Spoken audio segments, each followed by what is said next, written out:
Chapter 8. The draperies had been closed before Jett was brought to Brother Shepherd's study again. The only light came from the lamp on the desk. She sat on a chair facing the desk. Her wrists were handcuffed behind her back. The cuffs were chained to one of the chair rungs with a second chain, and it was padlocked. The key to the padlock was lying in the center of the desktop. Even if she could get out of the cuffs, the chain went around her waist too, so she'd still be chained to the chair unless she could get the key and get at the padlock. It was a good heavy oak chair too. She probably couldn't smash it. She couldn't even try, because she wasn't alone. "What's your name, girl? Your real name. Don't be afraid." Brother Shepherd's hands were folded on the desk top. He was smiling, doing his best to look kindly, but Jett could see the wolf under the fleece. "I reckon I'd be less afraid if I wasn't chained up like a lockbox," Jett answered sharply. "What did you come here to steal?" he asked, as if he hadn't heard her. "We're a small and humble congregation of good Christian men and women. We have nothing of value." Jett couldn't keep herself from glancing around the library in disbelief. Just one of the gold crosses on the wall behind him was the price of a blood horse. Brother Shepherd's smile faded, as if she'd mocked him aloud. His expression sharpened. "Sister Catherine said this was where she found you. Was any of the story you told her true?" "I don't know," Jett began. She broke off as Brother Shepherd got to his feet and strode quickly around the desk. He took her chin in his hand and forced it upward, peering at her intently. She struggled to shake him off, but his grip was too strong. "You've been here before," he said, releasing her. "You were dressed as a boy." She hoped the galvanizing shock of fear that hit her didn't show in her face. She struggled to keep it hidden. He looked shocked at the thought, and impressed too, which was the last thing she wanted. "I don't," she said, trying to buy some time. "Oh, don't bother lying," Brother Shepherd said, waving her words away. "It was you. You called yourself Jett Gallatin. You told Sister Agatha you were looking for your brother. But you weren't. You'd come to spy or to steal. Do you even have a brother, I wonder? You go to blazes." Jett snapped, letting anger take away her fear. "Ain't none of your business. And where's your horse? A magnificent animal, I do admit. He must be somewhere nearby. I'll send some of my faithful followers to look for him. After all, you aren't going to be needing him any longer." "You think I'm going to join you?" Jett blurted in disbelief. She wasn't worried for Nightingale. Brother Shepherd's faithful followers were going to return with broken limbs and smashed skulls if they tried laying a finger on the stallion. But Brother Shepherd smiled unpleasantly. "Of course I do. The army of the blessed resurrected is always eager to welcome a new member." His smile widened as a shudder passed over her. "But I see you take my meaning. You'd already been to Alsop when you came here. Don't bother to lie. You saw the power I can command." He leaned back on the edge of his desk and looked smug. "Wouldn't call it much of a power, Mr. Shepherd. I saw everything you could throw at Alsop 2 nights running and got off scot-free," she taunted. Right now, words were her only weapons. If she could make him mad enough, maybe he'd get careless. Or leave. Something she could use to escape before he sent her soul to hell and raised up her body as a walking corpse. "So that's your game. You want my discovery." He pushed himself to his feet and began to pace back and forth in front of the draperies. "Do you think you can use it yourself? Whatever your plan, you've already failed." "Well then, I don't reckon you've got anything to worry about," she said tranquilly. She'd been afraid when Brother Raymond caught her, but now the calm Jett felt before every gunfight had descended on her. The same calm she felt each time she stared down someone's gun barrel at her own death. And yet it is for the conquerors to show mercy to the fallen. He stopped pacing and folded his arms across his chest. "Before you die, I'll show you what you came to steal." He walked back to the desk and pulled out a small gold key he wore on a long chain around his neck. He used it to unlock the desk and brought out an army colt. She thought he might unlock her chains next, but instead he set the pistol on the desk beside the key and walked over to the draperies. He pushed them open, and then the curtains behind them, and unlatched and opened the French doors. The hot wind spilling into the room made the lamp flame dance and gutter. Shepherd came back to the desk and picked up the pistol. He thrust it through his waistband, then picked up the key and walked behind her. Jett held absolutely still as he fumbled at her restraints. She heard the soft thump as the padlock dropped to the carpet. The slithery feeling of the chain around her waist coming free made her shudder. "Stand up, Miss Gallatin," Shepard said. I'm going to give you your heart's desire. Only if you shoot yourself with that thing, she snapped as she got to her feet. Shepard struck her between her shoulder blades hard enough to make her stagger and fall face down across the desk. Just as she gathered herself to knock the burning lamp to the carpet, the kerosene, soaked wool would go up like a torch. Shepard grabbed the chain of her handcuffs and used it to haul her to her feet. Now, my dear girl, there's no need to act the termagant with me. I'm only the groomsman, come to conduct you to your bridal couch, Shepard said. He pulled upward on the chain until her arms were bent painfully behind her back. She started to struggle until she felt the cold metal of his pistol against her neck. Shepard pushed her toward the open doors. She'd thought of screaming and trying to get away as she was marched through the house. All Shepard could have done was tell his followers to ignore her, or shoot her, but they were going around the outside of the building. The air was baking hot and utterly still. Heat radiated from the adobe wall and the shards of broken roof tiles, the usual substitute for gravel or for crushed shells, crunched under their boots. They reached the front of the house and began the long walk across the compound. There were a few windows on this side. Anybody riding up to the front wouldn't see anything amiss, at least in the main house. But somehow Jett didn't get the feeling the fellowship spent much time looking out the windows. I know I wanted to find out what was in that basement, but being frog-marched there at gunpoint by a crazy Yankee wasn't what I had in mind. She could probably outrun Shepard even with her hands manacled behind her back, and he'd have to let go of her sooner or later. But nobody could outrun a bullet. He wouldn't even need to be a good shot to hit her before she got 10 steps. She hoped she'd get her chance when they reached the bunkhouse. It only took one hand to get the bar off the door. But to free a hand, he'd either have to put away his gun or let go of her. But to her disappointment, the door was already unbarred and ajar. Shepard hustled her inside. He closed the door behind him, and Jett saw there was a lantern lit and waiting beside the cellar doors. Walk to the back wall and get down on your knees facing it, Shepard said, releasing his grip on the handcuff chain. Jett hesitated until she heard the click of the Colt's hammer being pulled back. I don't care whether you enter glory with a hole in you or just as God made you. While I'd enjoy showing you my work, I don't insist on it. Jett moved quickly to the rear wall. It was hard to get down on her knees with her hands behind her back, but Shepard wasn't taking any chances that she'd rush him while he was unlocking the doors. He thinks I'm some typical nervous female. Maybe I can use that. How? Think. She leaned her forehead against the wall and listened to the sounds coming from behind her. The chain locking the cellar doors rattled through the handles, and the doors thumped open. She caught the scent of damp earth, and beneath it, the stink of dead flesh. Get up, Jett Jaylene, whatever your name is, Shepard said. I can't move with my hands behind me like this, she said. She'd heard him cock his pistol before. Had he eased the hammer back down? Or would the next thing she knew be the impact of a bullet in her back? She heard him cock the Colt again. I can't, she repeated desperately. She heard footsteps, Shepard coming toward her. Then he grabbed her wrists and yanked them upward. But his intention wasn't to haul her to her feet. She felt both hands on her wrists as he fumbled with the lock of the handcuffs. He's put the gun away or he's left it by the doors. Now, Shepard began. The cuffs fell away from her wrists. Jett sprang to her feet, shoving Shepard off balance. She turned as he staggered and punched him in the jaw as hard as she could. He wasn't expecting that. Girls slapped, they didn't punch. But she'd had 5 brothers, and one of them had taught her everything he knew. As Shepard fell backward, she saw he had his gun stuffed into his waistband again. She lunged for it, but she wasn't quick enough. Shepard scrambled back out of the way and yanked the gun free. Jett was on hands and knees, her skirts tangled around her legs.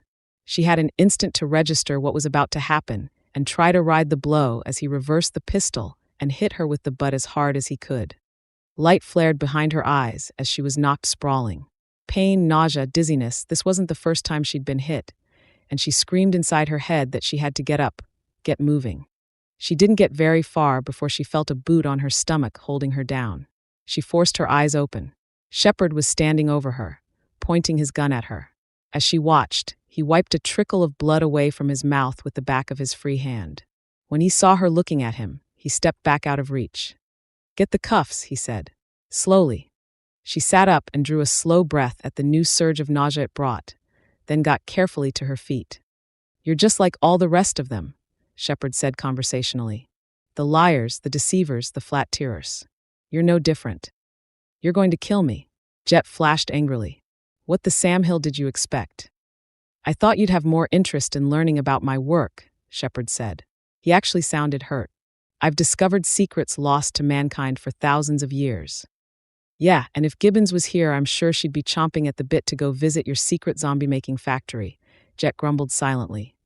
Why, yes indeed, and thank you kindly, sir, she said cuttingly. Bless your heart, it would be a pleasure I'd never hoped for, sir, if you were to do me the honor of showing me your work.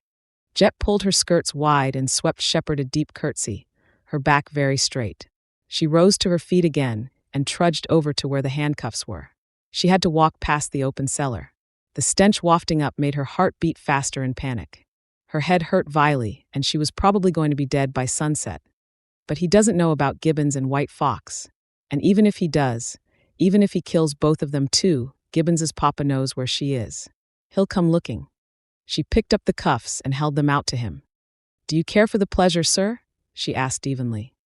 Put them on and close them, Shepard said, ignoring her defiance. He didn't spell out front or back, so she chose front. The ratchets clicked as she closed them in place. She left them loose enough that she might be able to squeeze out of them, if she was left alone for long enough. Now pick up the lamp. She walked to the lamp and picked it up carefully. She could smash it to the ground, or just chuck it into the cellar. She could even throw it at him. If she dropped to the floor fast enough, Shepard's first shot might miss in the sudden darkness. But Jett wasn't sure how fast she could move just now, and Shepard had 6 bullets. Enough to hit her if he was lucky. More than enough to summon help. She was still hesitating when he spoke again. Now go down the steps. Slowly. When she held the lantern over the cellar opening, she could see an adobe brick staircase. She'd thought this inner prayer house couldn't be much larger than the bunkhouse, but the stairs went down farther than she could see by the lamplight. Whatever's down there, he won't want to shoot it up if he can help it, and I might be able to find a weapon, she thought. It was more of a chance than she had standing right here. Jett didn't doubt he had her marked for death. But Shepard was like a stump preacher with an empty hat. He'd want her to listen to him first. Even better, she was betting he'd need to put in an appearance at the ranch house long before he was done talking. So he'd lock her up, and he'd leave her alone, and that would be her chance. Shepard would be confident because she was behind doors he'd chained shut. And Jett was just as confident she could pry them open if she had to. Carefully, she took the first step. It wasn't difficult to move as slowly as Shepard wanted. The hard part was getting down the steps without falling. She didn't have a hand free to hold her skirts out of the way, and her boot caught in her hem with every step. A dozen steps down, she froze at the sound of a loud booming sound behind her. Shepard had closed the cellar doors. She turned quickly to look back to see if he'd just locked her in, but he was standing a few steps above her. He gestured meaningfully with the Colt. She turned away, steadied herself, and went on. By the time she could see the bottom of the steps, she realized she'd far underestimated the size of the cellar. The ceiling must be 20 feet high, and she couldn't see the walls. She reached the bottom, took a few steps forward, and stopped. Here we are, all nice and cozy, Shepard said. He took back the lamp. Don't go anywhere. Jett did as she was told. She knew there wasn't any point in trying to escape while he was here. He'd hear her if she ran up the steps, and she didn't think she could get the doors open before he started shooting. Suddenly she realized what she was seeing. Jett drew a sharp breath. The lamp Shepard was carrying wasn't shining off walls or ceiling, and its flame had dwindled with distance. Whatever this place was, it was enormous. Some natural cave he'd found? That was both good and bad.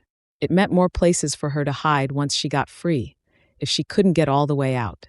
But if she got lost, she would have signed her own death warrant. Suddenly the lamp went out.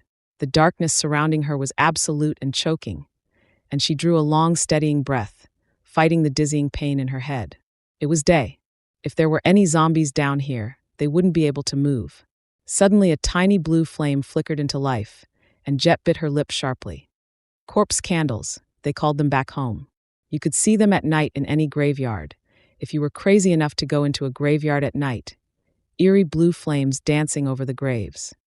Oh, blessed Virgin, help me. He's brought me to a tomb, and if I can't see, I'll never get out. The first blue light was swiftly joined by a dozen more, Then one of them flared white. In its glow, she could see Shepherd holding a lamp that burned with a bright blue-white flame. Spirit lamps, she thought in relief, exhaling a shaky breath, just like the ones Gibbons has.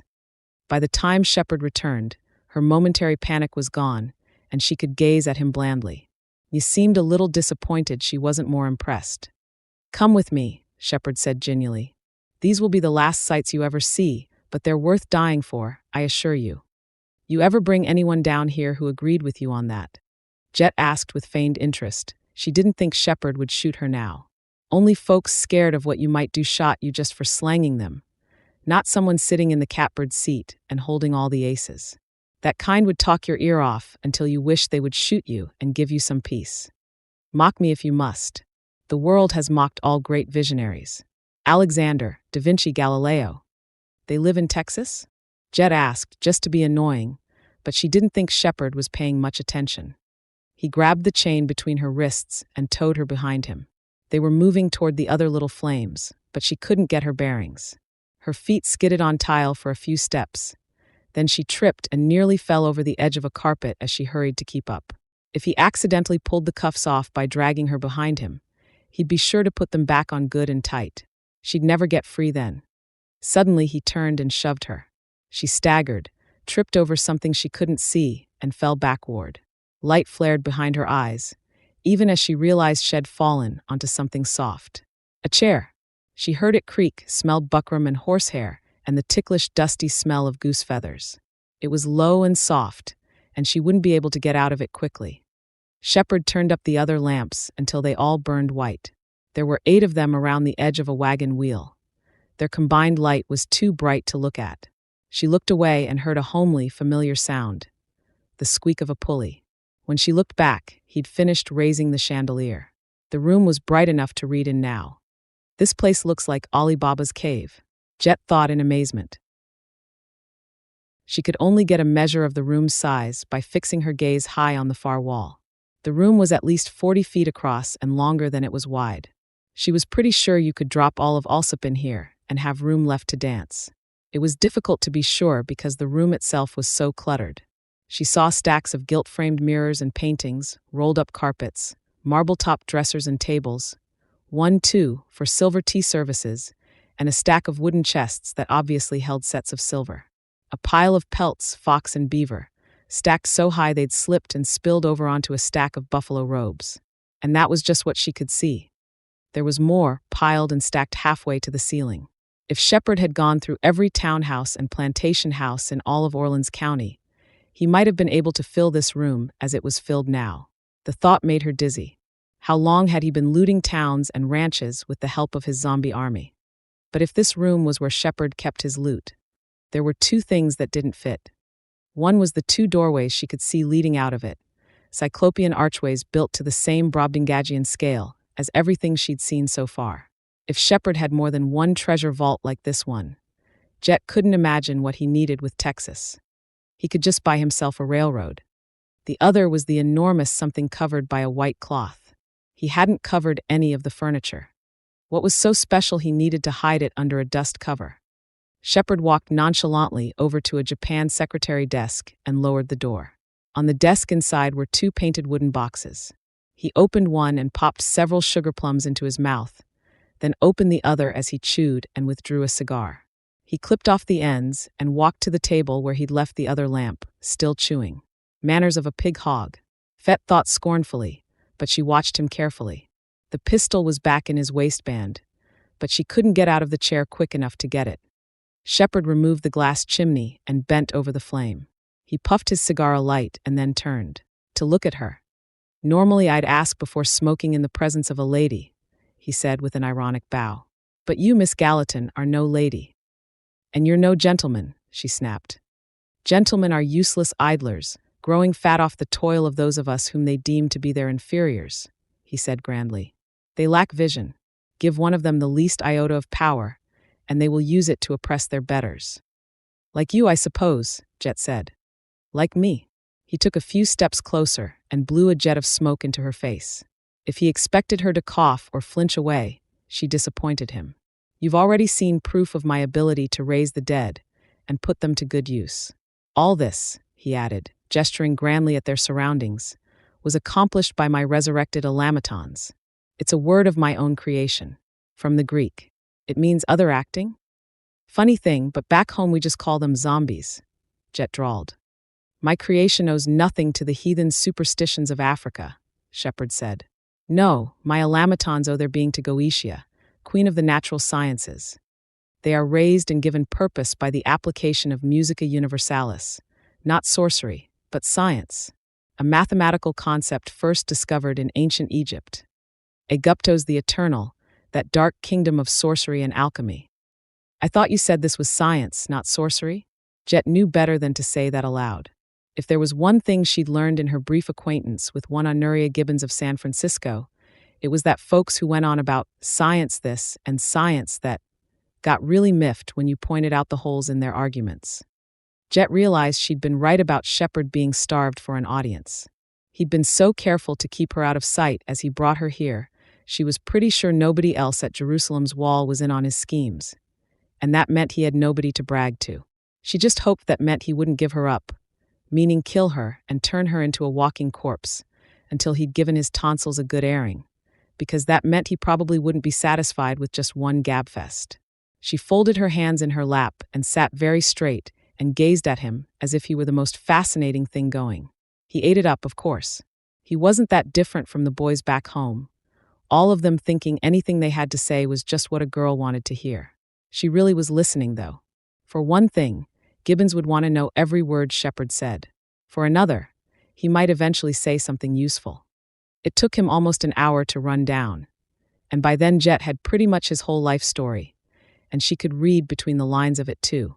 His actual born name was George Wilson Shepard, and he'd been born in 1822 on a farm near Chillicothe, Ohio, the middle of 8 children. As a boy, he'd wanted to study law. He'd wanted to study anything that would get him out of doing an honest day's work, Jett figured. Unfortunately, his poor, but humble, family's fortunes were wiped out by a flood. The Shepard farm was bought up by the bank, and young Mr. Shepard's daddy drank himself to death. His mama tried to keep the household together on her own for a few months, then packed up his younger sisters and threw herself on her own sister's mercy and that of her sister's husband. He would have been happy to count himself in on the deal, but none of his surviving kin could see any reason an able-bodied young man couldn't support himself, and they weren't keen about loaning him any money either. So George Shepard became a schoolteacher, a career that lasted longer than Jett expected. But he still wasn't minded to turn his hand to a job of work. He lost one position after another for spending more time on what he called his researches into natural philosophy than he did on the work he was paid to do.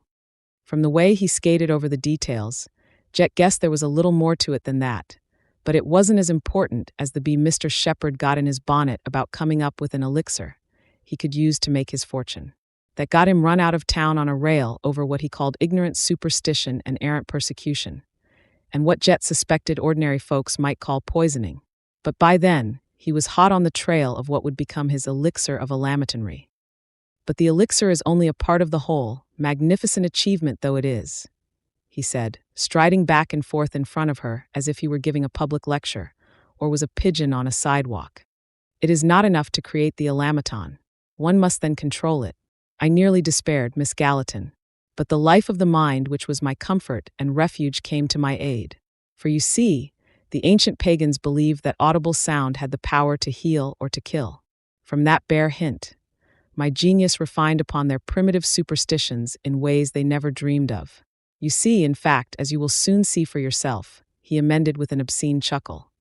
Once a body has been prepared with my elixir of alamatonry and undergone the purging alchemy of extinction, I can instruct it with my musica universalis to act at my command. He paused expectantly. You poison folks and then caterwaul at 'em until they do what you want, Jett asked doubtfully. She supposed what Shed heard the night he'd brought the zombies back to also must be that musica universalis he was going on about. More, far more. I will show you. He strode to the muslin-shrouded object and pulled away the sheet that covered it. It was the biggest pipe organ Jett had seen outside of a church. Its brass pipes gleamed in the lamplight. Brother Shepard walked around to its side. Jett couldn't see what he did, but whatever it was made a glugging sound like water being poured out of a stone jug, followed by a low, constant drone. The pipes rang faintly, as if a wind was blowing through them. "Behold the power of Musica Universalis, Miss Gallatin," Shepherd shouted, seating himself on the organist's bench. He brought both hands down on the lower keyboard. The blast of sound was the loudest thing Jett had ever heard short of cannon fire. The floor beneath her feet vibrated, and she desperately wanted to put her hands over her ears. They've got to be able to hear that all the way to Alsop, let alone back at the ranch house. She thought, what does the fellowship think he's doing out here? The sound brought her headache back full force. But that was only the beginning. Chord followed chord, none of them anywhere near the same key, before the blasts of noise began to resolve themselves into something. Certainly not any kind of melody. The jangling, jarring discords certainly made her want to rise up, if only to do in Shepherd's instrument. Soon the organ notes were being accompanied by a thin, glassy ringing, as every piece of glass and china in the inner prayer house vibrated madly. There was a crash as something she couldn't see fell to the floor. Shepherd didn't seem to notice. Or maybe he just didn't care. As he played faster and faster and louder, if that was even possible, Jett leaned forward cautiously. Maybe he'd be so caught up in raising the dead that he wouldn't notice if she moved. The sudden silence was as deafening as the sound had been. You see, don't you? The music moves you, don't deny it. Brother Shepherd sprang from the organist's bench and strode over to her. If anything could raise the dead, it'd be that, Jett answered. She hadn't meant it as a joke, but Shepherd seemed to take it that way. He laughed, then put a hand under her elbow. But come, you have not seen the full extent of my genius, he said, picking up the lamp on the nearby table. Jett followed docilely, still waiting for him to lock her up somewhere private for an hour or two. She found herself wondering if Mr. George Wilson Shepherd of Ohio had forgotten he'd brought her here at gunpoint and intended to kill her once he was done showing off. She didn't think she could be that lucky. If she was Gibbons, she bet she could have talked him into it. On the other hand, if Gibbons was here, she might just improve his zombie-making methods. Brother Shepherd led her past the pipe organ and through the archway. It didn't lead to another room, but instead opened onto a corridor. The clay walls were damp, and the scent of decay grew stronger with every step she took. Shepherd didn't seem to notice. Up until now, I've been creating my automaton slowly, so the disappearances won't attract too much attention. A farm here, a settlement there. I admit Sheriff Mitchell forced my hand. But no matter. Very soon I'll have enough automatons not merely to scour the rebel state of Texas clean of traitors, but to wipe out the godless savages as well. The Comanche, the Apache, the Pawnee, and the Ute will be no more. I reckon you aren't the first feller who said that about the Apache, Jett said. Don't you think somebody's going to notice? She added quickly, since Brother Shepherd was giving her a sulky look. Let them, he said happily. Every fallen enemy will increase the strength of my unstoppable army. The wealth to be amassed has nothing to do with earthly enrichment, just as my fellowship does not exist merely to gratify some base longing for adoration. He glanced at her expectantly, but Jett didn't know what to say. She was too busy trying to keep from gagging at the stench. And she wasn't sure what she could say to someone who'd just said he was going to wipe out thousands of people with an army of walking corpses. Behold, Brother Shepherd said, bringing them to a stop. He released her arm and raised his lantern high above his head and took a few more steps forward. For a merciful instant, Jett didn't understand what she was seeing. When she did, she raised her bound hands and pressed them over her mouth. If she hadn't, she would have screamed. The bodies in the doorway sagged or leaned or lay heaped and tumbled like the tenants of an open grave. The ones behind them and to either side were pressed so tightly together they stood upright. She couldn't see the back of the room or its edges, but every square foot of the space was packed with zombies waiting for the sun to set. Come closer, Shepherd urged, as if he were proudly showing off his prize roses. Mister, you can shoot me right here before I do any such thing, Jett said hoarsely. He lowered his lamp, looking disappointed. The shifting illumination gave the dead faces a hideous appearance of life and movement. Jett took an involuntary step backward. You think my plan won't work, Shepherd said quietly. For the first time since he'd brought her down here, Jett thought he sounded almost sane. You believe everyone will share your repugnance, and so I won't have willing followers to stand guard over my great army during the hours of daylight. Ah, but you're wrong, Miss Gallatin. You're wrong, and I will show you why. He walked back to where she stood and ushered her ahead of him. At this exact moment, Jett didn't care where they went, as long as it was away from that room.